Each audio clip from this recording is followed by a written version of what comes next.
Laurie Canac avec ce soir Célia Vallet. Elle nous emmène à la rencontre d'artistes bien connus des Niçois, Éric Garance et César Malfi. Ils viennent de réaliser une toute nouvelle fresque de street art sous le pont de Fabron. Regardez derrière moi, il y a des artistes qui sont en plein travail.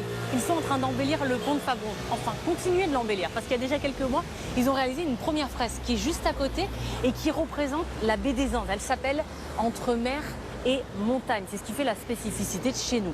La nouvelle, donc, ils viennent de la commencer il y a seulement quelques jours. Regardez, il y a beaucoup de matériel autour de nous, au moins 50 bombes et de toutes les couleurs. Allez, on va aller les voir. D'abord, sur le côté, il y a Éric Garance qui est en pleine réflexion sur son téléphone portable. Et puis, un petit peu plus haut, il y a César Malfi. Bonjour César. Je monte un petit peu pour comprendre. Allez, viens là. Qu'est-ce que tu es en train de faire là, très exactement? Alors justement, ce matin, on a pu installer le côté montagne de la fresque. Et donc là, doucement, on se redirige vers la mer en créant la transition entre tout l'espace urbain de la ville de Nice et l'arrière-pays montagneux, quoi. C'est compliqué de gérer les perspectives comme ça quand on travaille sur un mur d'aussi près? Alors l'idée, c'est justement de pouvoir, au fur et à mesure de la réalisation de la fresque, prendre du recul, passer de l'autre côté, se rendre compte de ce qu'on est en train de faire et puis calculer en fonction de ça comment placer chaque élément pour respecter le rendu final qu'a créé Éric justement. Et tu travailles essentiellement avec de la bombe ou il y a aussi de la peinture pour cette fresque? Alors, mon outil de prédilection, c'est la bombe naturellement, mais pour les plus grands aplats, on a choisi et puis aussi pour avoir des couleurs différentes, on a aussi choisi d'utiliser des pots de peinture, ouais, absolument. Donc plusieurs techniques. Exactement, on mélange un peu toutes les techniques pour réaliser l'œuvre. Tu me parlais d'Éric, mais justement on va aller le voir, il est juste à côté, c'est lui qui est à l'origine de ce dessin. En fait, tout est parti d'un ordinateur, vous allez tout comprendre. Exactement, tout a démarré avec la première fresque, où j'ai dessiné le quartier de Fabron avec la courbe de la baie des Anges. Et en fait, quand il a fallu faire la suite, j'ai continué ce dessin sur un ordinateur, sur une tablette.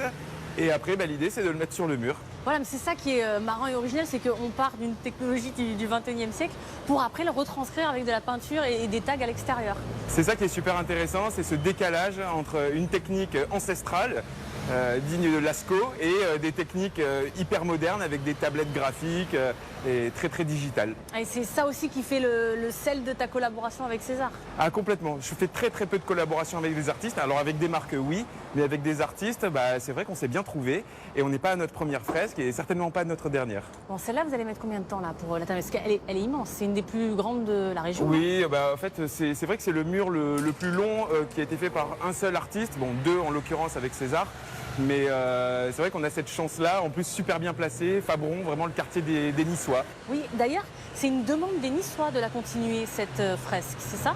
Devant le succès de la première partie de la fresque, effectivement, il a fallu avoir l'autorisation de la SNCF et la ville de Nice nous a poussé devant le succès populaire de cette première partie. Voilà, il y a une deuxième partie. Est-ce que tu peux me faire une petite démonstration? Mais bien sûr, je suis là pour ça. On veut tout voir.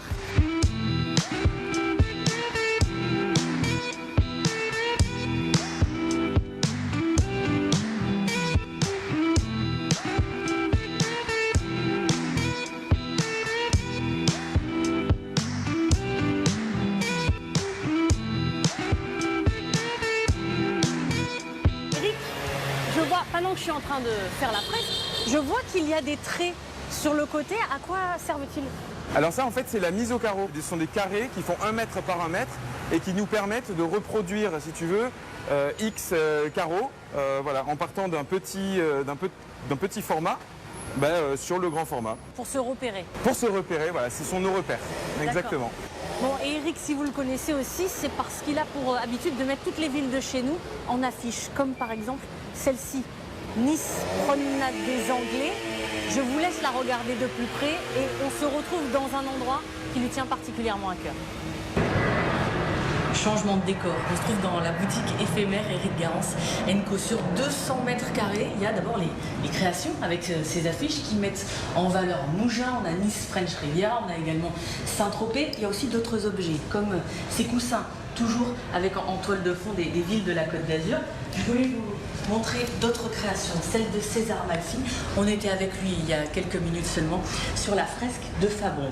Et puis regardez cet objet, c'est mon préféré de la boutique, une Mini Cooper avec dessus des affiches découpées, collées et la représentation d'Elisabeth II. Éric, Qu'est-ce que fait cette voiture en plein milieu d'une boutique? D'où ça t'est venu cette idée? Eh bien écoute Laurie, en fait donc ça fait partie de la collection Phoenix et en fait il s'agit donc de récupérer des objets que l'on pensait destinés donc à un autre avenir, de leur donner une deuxième vie et après de les exposer. Donc effectivement cette Mini on l'a fait avec César Malfi et donc aux couleurs de l'Angleterre on retrouve la reine Elisabeth. Sur la portière et puis au-dessus. Et en fait, c'est une grande série donc, de différentes pièces que j'ai réalisées. Et ici, donc on l'a mis en bonne place. Très bien, il y a des magnifiques fauteuils, on va s'asseoir dessus. C'est le lieu idéal pour parler de ton parcours pour un portrait, Éric Garance.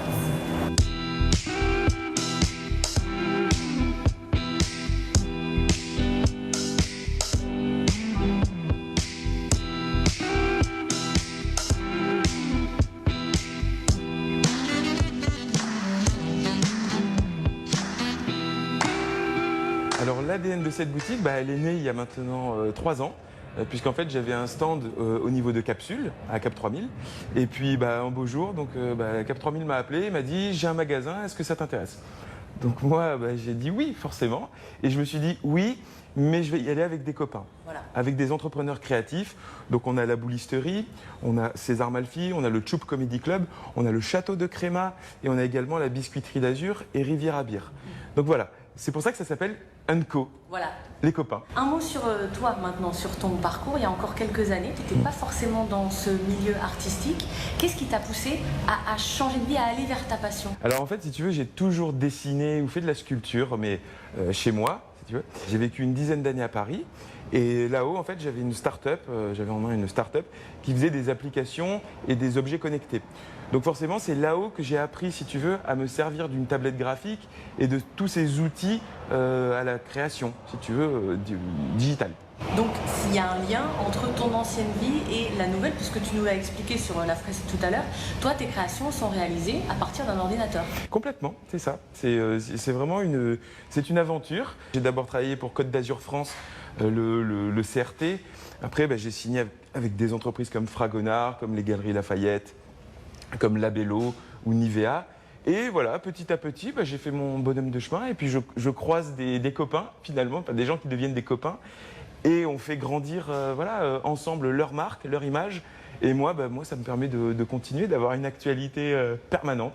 Est-ce qu'il y a une œuvre dont tu es fier en particulier ?